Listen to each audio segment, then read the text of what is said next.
Everyone, welcome to BACI. This is our show where we encourage harmony within the individual and the community.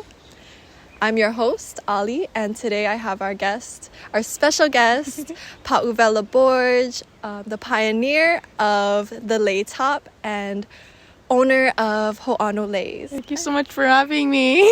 So the first half of the interview is going to be more about Pauvela, and then we're gonna learn more about her business. When did you get into photography and modeling? Honestly, I've always been into photography. Ever since middle school, I've literally had my own camera and everything. But it wasn't until the end of 2024 when I really decided that I kind of got good enough to where I felt like I could start my Instagram page and my business and try and get clients. With modeling, kind of started with when I started my lei business back in July 2023. Because I started doing a few branding shoots where I just modeled myself, and then I started getting other businesses reaching out wanting to work with me, and then In what ways do you feel blessed? I think in many ways I feel like my life is a complete blessing. First of all, my family, they mean everything to me, and the fact that they're happy, they're healthy, that's an absolute blessing. The fact that I am a full-time lei maker, that I just work with flowers all day long and stuff, that is incredible. Not very many people get to say that. Just life is truly just a blessing. Where I live and everything is awesome too. How many dogs do you have, and what about them makes you happy? So I currently have 11 dogs right now. Kind of crazy. I love every single one of them. I think the main thing is just they're like a friend, a companion, and they show you this unconditional love no matter what.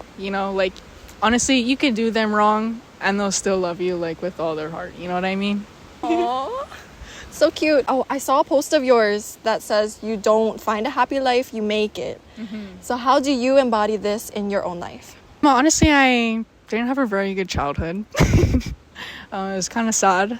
So a lot of my teenage years and my younger adult right now is just spent trying to figure out what makes me happy and stuff like that. I really found that with lei making. Honestly, I really needed a way to express myself creatively, and I really found that outlet with that. I also just try to live and do things for me. If it makes me happy, then I'm gonna do it. You know what I mean? And stuff like that. You do the things that make you happy, right? It's aligned with you. That makes you happy. Yeah. And you're so creative when you make your designs are sick. You guys need to check out all of the leis at Ho'ano Leis. Do you have a favorite pua? And for looks, and then one for smell. I think when it comes to lei making, my favorite flower to use would be pua kalonu or crown flower. It's really long lasting. It's beautiful. You can make so many different style leis with it. I think it's I work with that flower the most. And I would say for smell, it would have to be between gardenia and pua keni keni. Can you tell me a little bit about your tattoos and the meaning behind them? Okay, so for all my tribal tattoos and stuff, all of that is talking about my family and growing up in Pauvela, what that was like, all the scenery, and also just my life growing up in North Shore. I spent every single day at the beach for the first 4 or 5 years of my life. And so it just talks about all of that, it's just my family, heritage, genealogy a little bit, and stuff like that. Very cool. And it looks so good on you. Thank you. So let's see. How long have you been making lei? And is there anyone who started you on this journey? Well, I grew up making leis when I was in middle school. I absolutely loved it. In high school, I fell out of it. Honestly, it was my boyfriend who really kind of inspired me and pushed me into the lei making journey. When he graduated, he wanted this really sick hard lei. And so it literally took me 3 days to make, you guys. It was crazy. And then after that, literally I had to make leis almost every single day. It was an obsession, and he was the one who truly pushed me into starting my business and supporting me. So you say you had to make leis after making that first one. So it's just it reawoken that spark, and you just felt like you had to keep going. Yeah, literally it was just this huge urge, and if I didn't fulfill it, I just felt I didn't feel good. Hey, that's so cool. That's how you know something's aligned, right? Like when it's like, this Exactly. feels good, I want to keep doing it. Exactly. You know when things are right for you. Yes. Wow. That's what I hope for everybody to find, is that thing that you keep wanting to do like that. So then the next question, kind of you answered this a little bit, but what made you decide to make lei as your business? So turning it from your passion to your livelihood. Shucks, I don't really know like what really made me decide to start my business. I just think like when I did, I realized like I had some skills and that like, you know, people liked my leis, you know, so I kind of saw a vision of this brand. You know, I feel like most lei makers also have a certain way they kind of introduce their brand and get big, and it's like through graduation and stuff. But I kind of took a different route of like, hey, photo shoots, you know, brands, like branding, you know, and stuff like that. And I feel like that kind of also was part of my vision, you know, just kind of working with a whole bunch of local brands and, you know, supporting each other and stuff. So let's talk about the lei top, right? So you were the first person I have seen make it, and your designs are very unique. Like I just saw the one that you posted yesterday. What's that called, the new one? That's the Hiaka top. Sorry, Hiaka top. So the Hiaka top, you just dropped that like yesterday. Yeah. So it's new designs, lei tops. Talk about the start of that, going from lei to lei top. So I started dabbling in like multi-strand leis. And then after a while, I don't know what really started, or I just had a vision, you know what I mean? Like I had a whole bunch of leftover crown flower, and then I just thought to myself, I was like, hey, yo, what if I use this crown flower and make like a tank top? You know, like make like a shirt that people could wear. Like they don't need to wear anything underneath. And then I tried it and I was like, wow, this is sick. And, you know, I didn't really know if it was going to blow up or not. And now here we are. So, yeah.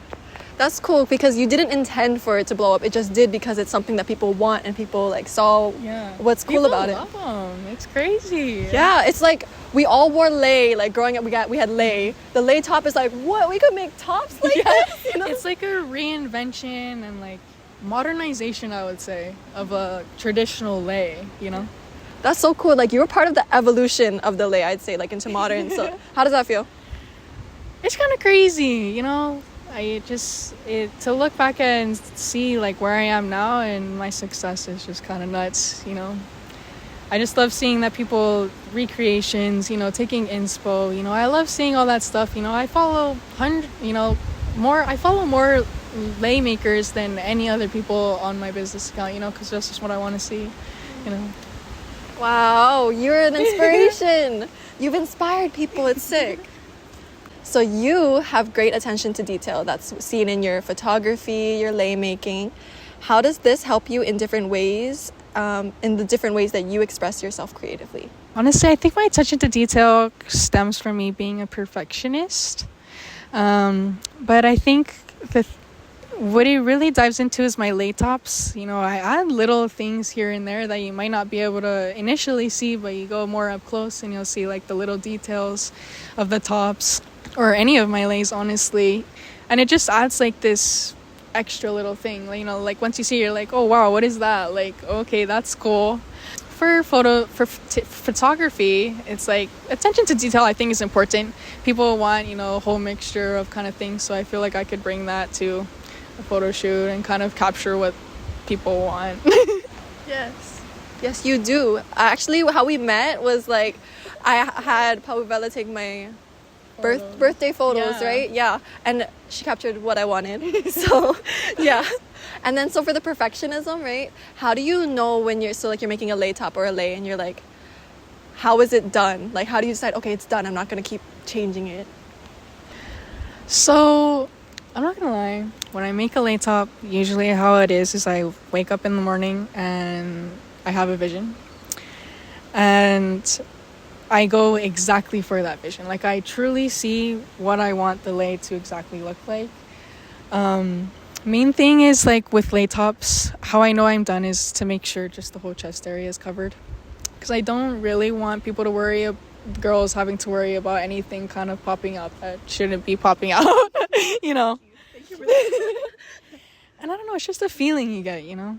I don't want to overdo things and overwork myself or make it too much, but then I don't want to leave it to less. I just think it's a feeling, like, when you're done, or like, like with a painting, when it's finished, stuff like that. I don't know. You just know. Yeah. Okay.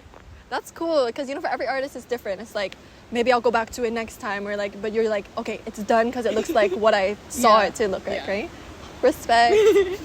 Me, I don't know. I think I just like, okay, that looks good, done. Yeah, I don't know. For the photos, I guess. Or sometimes that you just gotta be like, okay, it's done. Like, it's gotta be done. Yeah. We gotta stop sometime. We gotta stop. Literally.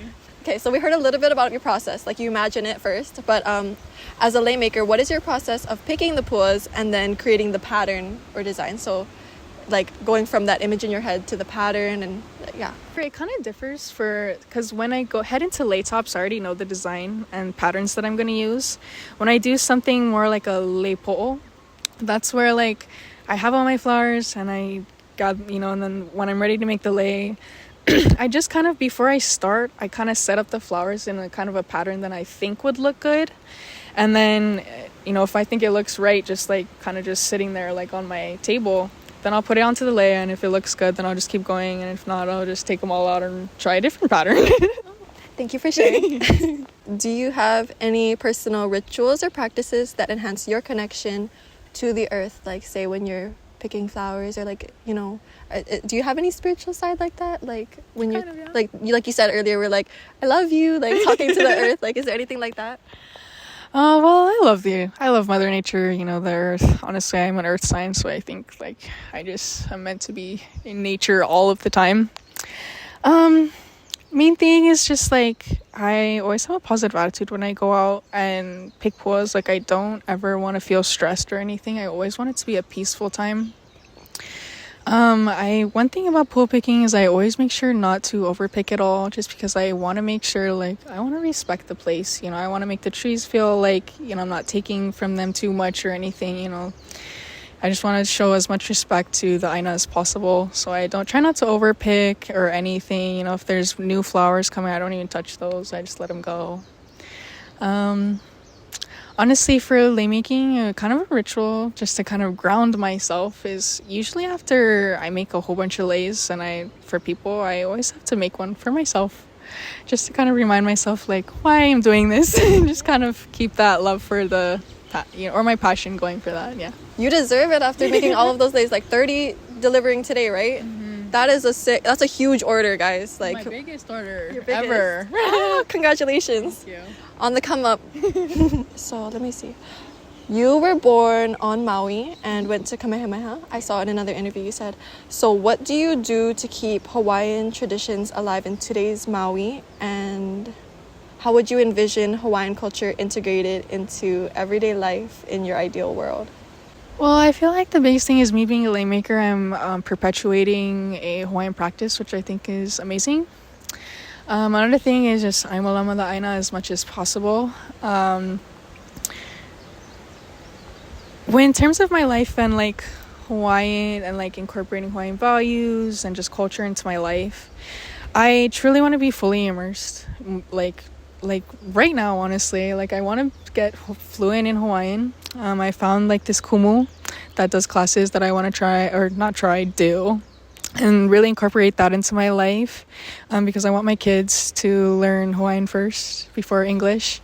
With that, I honestly want to homeschool my kids just so they're grounded in all of the Hawaiian values. I want my other half to be able to teach them how to provide for themselves. He has taro patches. I want them to learn how to be a kalo farmer, and do all of that kind of stuff.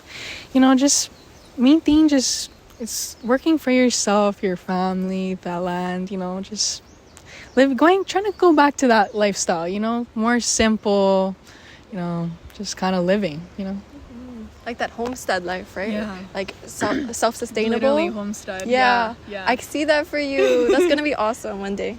For people with native roots like you, right? So education is important, but it isn't necessarily the responsibility of the local to educate as much as it is for the visitors to seek education themselves, right? So where would you recommend an outsider start to learn about how to respectfully visit the islands? So this is if anybody watching is like wanting to visit Hawaii. We want to know, how do you respectfully educate yourself on how to handle yourself in Hawaii? Honestly, I think social media is a really big thing now with getting really informed about that kind of stuff. The amount of TikToks I see nowadays about like coming to Hawaii and not coming to Hawaii, or like educating yourself and being really respectful, like all those, I see so much of those videos online nowadays. And I think, people should want to look up like how places are, like, if they should be a certain way, when they come to places or visit places. And I just think like social media, especially TikTok, is a good source for that. I've seen a few business owners here on Maui themselves post videos about, about behavior here, about tourists and stuff. And I think that's awesome. Even I would start maybe getting into that, but I don't know. Okay, so you guys heard. Check it out first. Okay. So you make lei, you model, make ceramics, do photography, run your business, run dogs. You do it all. So what other hobbies and talents do we not know about? I'm overall just a plant person. I have a huge plant collection. I spend a lot of time propagating plants. Another thing is I do dabble in graphic design. I do make all of my own logos, and 2 weeks ago I did finish up a banner for my family's like food truck. So that's pretty cool. I don't know, that's just for fun though. I don't ever really see me doing a business like that. Yeah, you already have your business. Yeah. But that's sick. I did not know you do graphic design. See, that's why we asked. That is why we asked, because I had no idea. This is my last question, is what should we look out for the future of Ho'ano leis and from you? Honestly, big things are happening with Ho'ano leis. I was like, honestly, there's a new product coming hopefully in this next month. Totally new product. Like, I have not had this product come out since, so that's kind of interesting. Photography, I just hope to keep working with people, expanding my business, hopefully do some more collabs. I want to do more collabs. Yes, thank you. We heard about it first, the new product. You guys look out for it. Okay, so that is all of my questions for today. Don't forget to like, comment, and subscribe, and we will see you guys next week on BACI. Bye.